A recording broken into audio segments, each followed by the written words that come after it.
નમસ્તે વિદ્યાર્થી મિત્રો, જ્ઞાનપથ વિદ્યાલયના ઓનલાઈન વિડિયો લેક્ચરમાં આપનું હાર્દિક સ્વાગત છે। હવે આપણે 12.1 ની શરૂઆત જે કરી દીધી હતી આગલા વિડિયોમાં, એના પછીનો દાખલો કરીશું આપણે। તો બધા વિદ્યાર્થીઓ પોતપોતાની પાઠ્યપુસ્તક સાથે રાખે।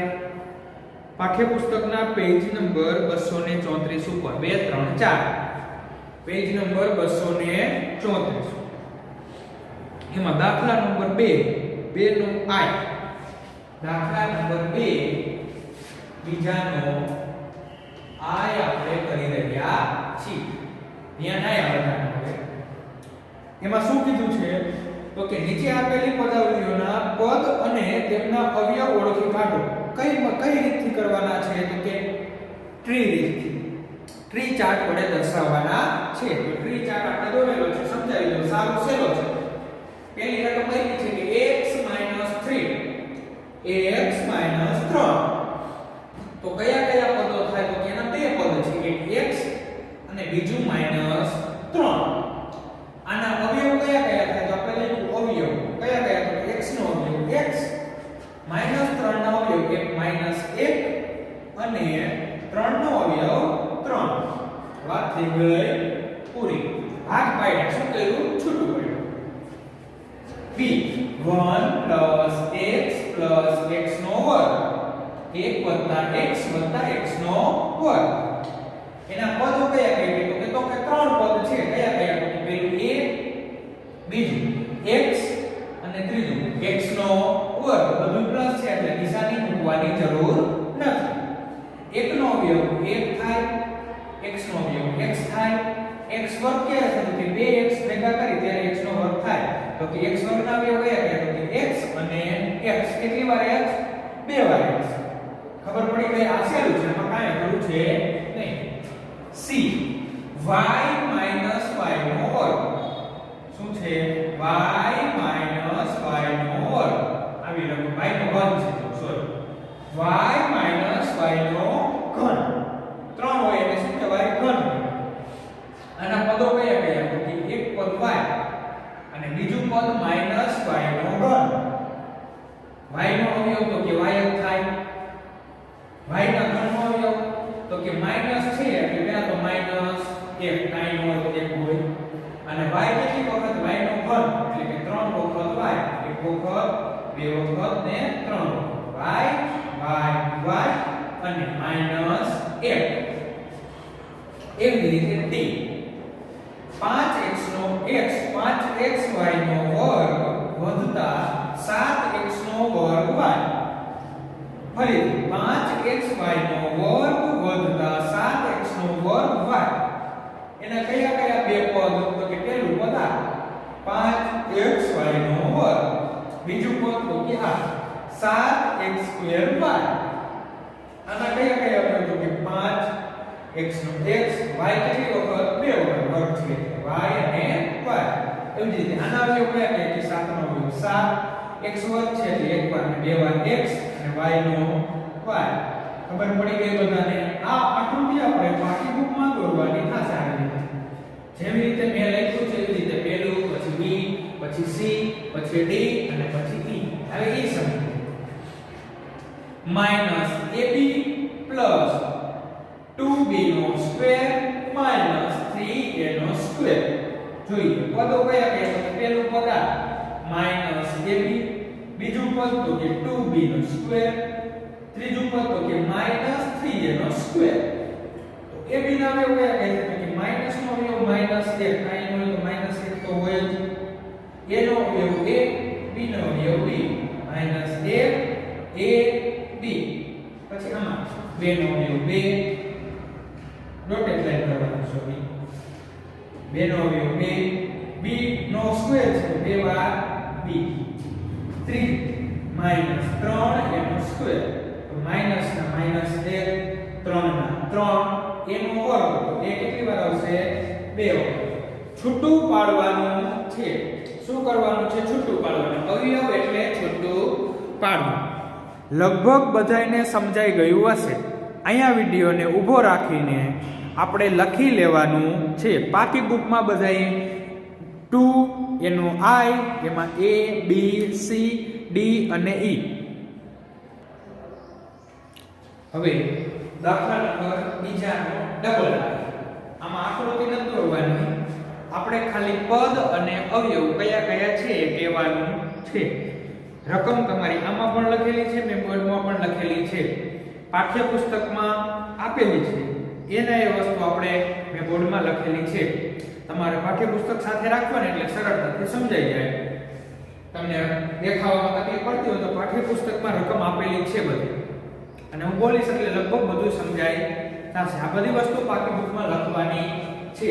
એમાં એ જોવું -4x + 5, તો એને કેટલા પદ છે? તો કે બે પદ છે. કયા કયા? એક -4x અને બીજું 5. અહીંયા અલ્પવિરામ કરેલો છે. હવે એના અવયવ લખવાના છે. તો -4x ના અવયવ કયા કયા? તો કે -4x અને 5. તમે -4 ને તમે આવી રીતે પણ લખી શકો, -1 4x અને 5. -4 નો અવયવ તમે પાડતા તો આમ થતું ને -1 અને 4. તમે એ બંને પણ લખી શકો અને -4 ને એમને પણ લખી શકો. અવયવ કયા કયા? તો 4x અને 5. બીજું -4x + 5y. એના પદ કયા કયા? તો કે બે પદ, એક -4x, બીજું 5y. 4x નો અવયવ તો કે -4 અને x, 5y નો અવયવ 5 અને y. ત્રીજું c 5y + 3y નો સ્ક્વેર. તો પદ બે કયા કયા? 5y 3y નો સ્ક્વેર. 5y નો અવયવ કયા કયા? તો કે 5 ના 5, y નો y, 3y સ્ક્વેર છે એટલે y અને y. d xy + 2x² y square. Total પદ કેટલા? બે પદ. કયા કયા? પહેલું xy, બીજું 2x² y સ્ક્વેર. પદ બે. xy નો અવયવ x નો અવયવ x, y નો અવયવ y. 2 નો અવયવ 2, x નો વર્ગ તો x કેટલી વાર? 2 વાર. y નો વર્ગ તો y અને y. છૂટા પાડ્યા. અવયવ એટલે શું થાય? છૂટું પાડવું. એના પછી pq + q. શું છે? pq + q. પદ કયા કયા? બે પદ. કયા કયા? પહેલું pq, બીજું ખાલી q. pq ના અવયવ કયા કયા? તો કે p, પછી આવશે q અને q. નવ નથી, શું છે? q છે. Second A B C D. હવે f 1.2 ab + 2.4 b + 3.6 a. એના ટોટલ પદ કેટલા? તો કે ત્રણ પદ. કયા કયા? તો કે પહેલું 1.2 ab, બીજું 2.4 b અને ત્રીજું 3.6 a. હવે એના અવયવ પાડી. તો કે 1.2 ab ના અવયવ કયા કયા? તો કે 1.2 a b. પછી 2.4 b ના અવયવ કયા કયા? તો કે 2.4 અને b. 3.6 a ના અવયવ કયા કયા? તો કે 3.6 અને a. લખી નાખ્યું. એના પછી g 3/4 x + 1/4, એટલે કે 3 ના છેદમાં 4x + 1 ના છેદમાં 4 એવી રકમ છે. તો પદ કયા કયા થશે? તો કે પહેલું પદ 3 ના છેદમાં 4x અને બીજું પદ 1/4, એટલે કે 1 ના છેદમાં 4. એના અવયવ કયા કયા છે? તો કે 3/4 નો અવયવ આ 3 ના છેદમાં 4, x ના x અને 1 ના છેદમાં 4 x. રેડી? એના પછી h 0.1 p નો વર્ગ + 0.2 q નો વર્ગ. આના પદ તો કે બે પદ, 0.1 p નો વર્ગ અને બીજું 0.2 q નો વર્ગ. અવયવ કયા કયા? તો 0.1 ના 0.1 p નો સ્ક્વેર તો p અને p, 0.2 ના 0.2 q નો વર્ગ એટલે q અને q. રેડી? આ સાવ સિમ્પલ હતું, અઘરું નહોતું, આવડી જાય. આ બધી વસ્તુ વિડિયો અહીંયા પોસ્ટ કરીને પાકી બુકમાં લખી લેવાની છે.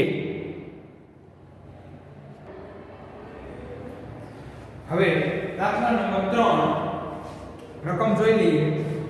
કે નીચે આપેલી પદાવલીમાં અચળ સિવાયના પદોનો સંખ્યાત્મક સહગુણક શોધીને લખો. સંખ્યાત્મક સહગુણક એટલે કે સંખ્યાના આધારે એનો સહગુણક લખવાનો છે. જે કોઈ પણ સંખ્યા હોય એ સહગુણક દર્શાવવાનો છે. અચળ સિવાયના પદ. કેવા પદ કીધા છે? અચળ સિવાયના પદ. આપેલી પદાવલીમાં એક પણ પદ અચળ આપ્યું નથી, એટલે આપણે કાંઈ એક છે એમાં જોવાનું રહેશે. જો રકમ સાથે રાખજો. દાખલા ત્રીજાનું I એની રકમ છે 5 - 3t². આવી રકમ છે કે 5 - 3t². આપણને અચળ સિવાયનું પદ કીધું. 5 ને આપણે અચળ કહી છે, આ આવશે નહીં. અચળ સિવાયનું પદ કયું થાય તો કે -3t². તો આપણે લખવું -3t². અચળ સિવાયનું પદ થઈ ગયું તો કે હા. હવે એનો લખવાનો છે સંખ્યાત્મક સહગુણક. સંખ્યાત્મક સહગુણક એટલે સંખ્યા આમે 3 છે તો કોનો સહગુણક થાય તો કે t² નો સહગુણક કેટલો થશે -3. t² ની બાજુમાં -3 છે તો t² નો સહગુણક -3. જો અહીંયા 5 હોત તો t² નો સહગુણક 5. એવી જ રીતે જો બીજો દાખલો 1 + t + t² + t³ આવું છે. આમાં અચળ સિવાયના પદ લખવાના તો કે એકડો આવશે નહીં, અચળ પદ બાકીના t ને હું અહીંયા બે ધારું તો તમે ઘરે 5 પણ ધારી શકો એટલે એ ચલ પદ કહેવાય. તો કે આ અચળ સિવાયનું પદ ક્યાં કે તો કે t t² અને t નો ઘન લખાઈ ગયા ત્રણેય પદ. તો કે હા. હવે એના સહગુણક આપણે લખવાના તો t નો સહગુણક કાંઈ ન હોય તો શું હોય 1. t² નો સહગુણક કાંઈ ન હોય તો 1 હોય. t³ કાંઈ ન હોય તો શું હોય 1 હોય. તો બધાયનો સહગુણક 1. એના પછી ત્રીજો દાખલો એમાં x + 2xy + 3y. x + 2xy + 3y આવું છે. અચળ સિવાયના પદ તો કે આપેલા ત્રણેય પદ અચળ સિવાયના પદ છે. તો x 2xy અને 3y આપણે લખી નાખ્યા ત્રણેય પદ. રેડી. હવે એમાં x નો સહગુણક કાંઈ ન હોય તો શું હોય 1. xy આખું ભેગું લેવાનું છે હો, ખાલી x નો લેતા. xy નો સહગુણક કયો થશે તો કે જેની આગળ આવ્યું હોય ઈ શું આવ્યું છે 2 આવ્યા છે. તો કે xy નો સહગુણક 2. y નો સહગુણક તો કે y ની આગળ આપેલું હોય એ શું આપેલું છે 3. તો y નો સહગુણક 3. એવી જ રીતે ચોથો 100m + 1000m બંને પદ અચળ સિવાયના પદ છે. તો કે હા 100m અને 1000m. m નો સહગુણક કયો થશે આપણે શું કામ ને 100 નથી લેતા આપણને સંખ્યાત્મક સહગુણક શોધવાનું કીધું છે. હંમેશા સહગુણક અચળ પદનો જ હોય. m ની આગળ શું છે 100 તો m નો સહગુણક 100. n ની આગળ શું છે 1000 તો n નો સહગુણક 1000. રેડી. એના પછી પાંચમું -t² + 7pq. જો આવી રકમ છે -t² + 7pq બંને પદ અચળ પદ. કે હા એટલે બે લખી નાખ્યા -t² અને 7pq. હવે આપણે સહગુણક શોધવાનો છે તો કે કોનો તો કે t²q² નો સહગુણક કોણ થાય કાંઈ ન હોય તો આગળ 1 હોય પણ નિશાની કેવી આવી છે માઈનસ એટલે આપણો જવાબ આવશે -1. pq નો સહગુણક તો કે pq ની આગળ આવી કોઈનો સહગુણક કેટલા આવ્યા છે 7. તો pq નો સહગુણક 7. જે કોઈ પણ સંખ્યાત્મક શબ્દ હોય એ સહગુણક થાય. કેનો સહગુણક તો કે એની બાજુમાં જે કોઈ પણ ચલ પદ આપેલું હોય તે. અહીંયા ચલ પદ xy છે તો xy નો સહગુણક 2. એવી જ રીતે છઠ્ઠો 1.2a + 0.8b બે ચલ પદ છે લખી નાખ્યા. a નો સહગુણક તો કે એની આગળ હોય a 1.2. b નો સહગુણક તો કે b ની આગળ હોય a શું છે 0.8. પછી 7મી તો એક નંબર છે 3.14 r નો સ્ક્વેર. ખાલી એક જ પદ છે અને એ કેવું છે ચલ પદ છે. આ ચલમાં જ આવે તો આપણે લઈશું 3.14 r નો વર્ગ. તો કે r વર્ગ નો સહગુણક શું થાય તો કે r વર્ગ ની આગળ આવ્યું હોય એ શું આવ્યું છે તો કે 3.14. તો r વર્ગ નો સહગુણક થાય 3.14. એના પછી જો હવે 7 એમાં આવું છે કે 2l + b 2l + b. હવે બે કૌંસની અંદર બેને મળે તો આવું થાય 2l + 2b 2l + 2b. આ દાખલા number V555. 8 ready. 2l + b હતા શું હતું 2l + b. આપણે શું કર્યું તો કે બે બંને દીધા l ને દે તો 2l થાય અને b ને દે તો 2b થાય. હવે આ બે પદ ચલ પદ કહેવાય તો કે આ l ચલમાં આવે b પણ ચલમાં આવે તો બે પદ લખ્યા 2l અને 2b. હવે l નો સહગુણક તો એની આગળ હોય a, l નો સહગુણક 2, b નો સહગુણક તો b ની આગળ હોય a, b નો સહગુણક 2. રેડી. એના પછી છેલ્લો 0.1y + 0.01y². તો બે ચલ પદ થયા 0.0y અને 0.01y નો વર્ગ. તો y નો સહગુણક એની આગળ હોય એ શું આપ્યું છે 0.1. y² નો સહગુણક તો એની આગળ આપ્યું એ શું આપ્યું છે તો કે 0.01. આવડે સહગુણક આ સાતમા દાખલામાં લખજો v ટ્રિપલ i 8 માં ત્રીજા 8 માં આવો એક સ્ટેપ લખી નાખજો એટલે તમને આ સમજાય જાય. નકર આના પછી આ શું કામ આવ્યું એ ખબર પડશે નહીં. રેડી. અહીંયા સુધીનું કમ્પ્લીટ થઈ ગયું બધાને. અહીંયા વિડિયોને ઊભો રાખીને આ દાખલો લખી લ્યો. મેં લખ્યું છે એવી જ રીતે તમે લખી નાખશો પાકી બુકમાં તોય ચાલશે. સામે એરા કરવાની જરૂર નથી. આ તો તમને દેખાય કે આનો જવાબ આ છે એટલા માટે મેં એરા કરેલા છે. તમારે તો લાઈનમાં જ આવશે એટલે કાંઈ તકલીફ નથી. રેડી. દાખલા નંબર 4. x વાળા પદ શોધો અને x ના સહગુણક લખો. દાખલા નંબર 4 આ એ x વાળા પદ શોધવાના છે. કેવા? x જેમાં હોય એને x વાળું પદ કહેવાય. અને x નો સહગુણક લખવાનો કીધો છે. x નહીં લખવાનો, બાકીનું બધું હોય એ શું થઈ જાય x નો સહગુણક. આપણને જો અચળ પદનું કીધું હોય અચળ પદનું તો ચલ પદ નહીં લખવાના, બાકીના બધા લખવાના થાય. રેડી. અહીંયા છે આના આગળના દાખલામાં આપણે શું કરતા હતા એના જેવું જેવું, પણ આપણને સેપરેટ કહી દીધું કે x વાળા જ પદ લખવાના. રકમ પદ ભેગી રાખજો. પહેલામાં શું છે તો કે y² x + y. x કેમાં છે તો કે પહેલા એક માં છે તો અહીંયા પહેલા y² x. y માં x આવતો નતો એટલે એને નો લે. હવે x નો સહગુણક તો કે x ની બાજુમાં જે હોય એનો સહગુણક થાય. x ની બાજુમાં શું છે y², તો x નો સહગુણક y². એના પછી બીજામાં જો 13y² - 8yx આવું છે. 13y² - 8yx. x વાળું પદ કયું? આમાં નથી, આમાં છે તો આપણે લઈશું 8yx. સાવ સિમ્પલ, જેનો હોય એ નહીં લખવાનું. તો 8yx. હવે x નો સહગુણક તો કે x ની બાજુમાં હોય એ x નો સહગુણક થાય. x ની બાજુમાં કોણ છે -8y લખી નાખ્યું. એના પછી ત્રીજું x + y + 2. x કેમાં છે તો કે ખાલી x માં જ x છે તો એક જ લખ્યું +y + 2. આમાં ક્યાંય x આવતો નતો એટલે આપણે એને લખતા નથી. આપણને કીધું છે x વાળું એટલા માટે. x ની બાજુમાં શું છે કાંઈ ન હોય તો 1 હોય તો એનો સહગુણક 1. એના પછી 5 + z + zx.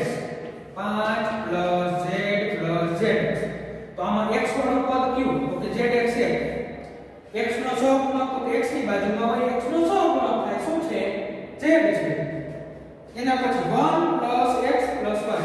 1 + x + xy હતું. x વાળા પદ લખવાના કીધા.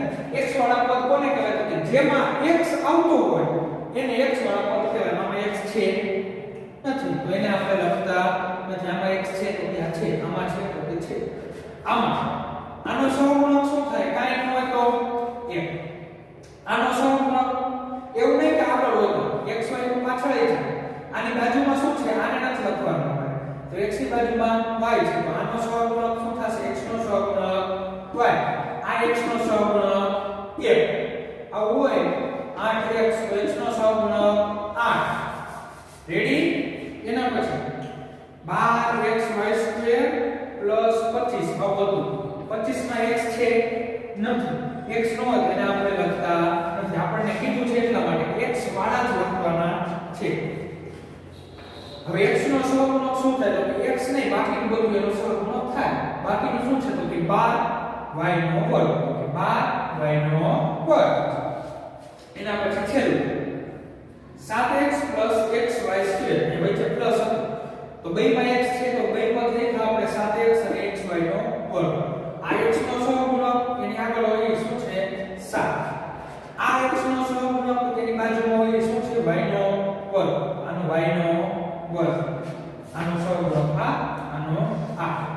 હવે જો b આપણે x વાળું કરી ગયા.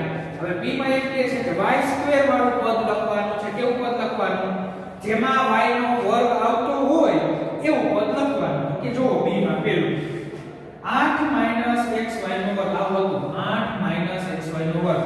આમાં y નો વર્ગ આવે દેખાય છે, ન આવે તો એને લખવાનું નહીં. હું લખું ખાલી xy નો વર્ગ. હવે કોનો સહગુણક જોઈએ છે? તો કે y² નો સહગુણક જોઈએ. તો y² ની બાજુમાં હોય ઈ એનો સહગુણક થાય. y² ની બાજુમાં શું છે? -x. તો આપણે લખ્યું -x. ઈ એનો થઈ ગયો સહગુણક. રેડી? બીજું 5y² + 7x આવી રકમ હતી. 7x. આમાં y² છે નથી તો એને લખવાનું નહીં. y² ન હોય તો લખવાનું નહીં. આપણે ખાલી y² વાળા કીધા છે એટલા. હવે y² નો સહગુણક તો કે y² ની બાજુમાં હોય એ શું છે? બાજુમાં 5. વાત થાય પૂરી. એના પછી ત્રીજું એમાં આવું છે જો 2x નો વર્ગ y માઈનસ 15xy નો વર્ગ પ્લસ 7y નો વર્ગ. હવે આપણે કયા પદ લખવાના? તો કે જેમાં y નો વર્ગ આવતો હોય એ લખવાનું. આમાં y આવે છે પણ y નો વર્ગ નથી. આમાં y નો વર્ગ છે તો કે ના. કોનો વર્ગ છે? x નો. એટલે આ પદ ચાલશે નહીં. આમાં કે y નો વર્ગ છે, હાલો લખી દઈએ. આમાં y નો વર્ગ છે તો કે લખી દઈએ. ટપો પડી ગયો. હવે y ના વર્ગનો સહગુણક તો કે y ના વર્ગ હોય એની આજુબાજુ કોઈ લખવાનું. તો બાજુમાં શું છે? -15x. તો એનો સહગુણક થઈ ગયો -15x. અહીંયા y ના વર્ગની બાજુમાં શું છે? 7. તો y ના વર્ગનો સહગુણક થઈ ગયો 7. ટકો પડ્યો. જે આપણને શોધવાનું કીધું હોય એ લખ્યું. ધારો કે આમાં એમ કીધું હોત કે y નો સહગુણક શોધો. કેટલાનો? y નો. તો y ને લખવાનું, બાકીનું બધું y ના સહગુણકમાં આવે. અહીંયા કીધું હોત કે y² નો સહગુણક. તો y² નો સહગુણક શું થાય? x. x નો સહગુણક y². અને એમ કહે કે આખા અચળ પદનો સહગુણક y² x નો સહગુણક. તો બધાયની આગળ જે કાંઈ ન હોય તો શું હોય? 1. ખબર પડી ગઈ? આજે અહીં સુધી રાખીએ. અસ્તુ. જય ભારત. આ બધી વસ્તુ તમારે એક વખત નોટબુકમાં અને એક વખત પાકી બુકમાં લખવાની થશે એટલે કંઈક ટકો પડી જાય. વિડિયો અહીંયા ઊભો રાખીને લખી નાખજો.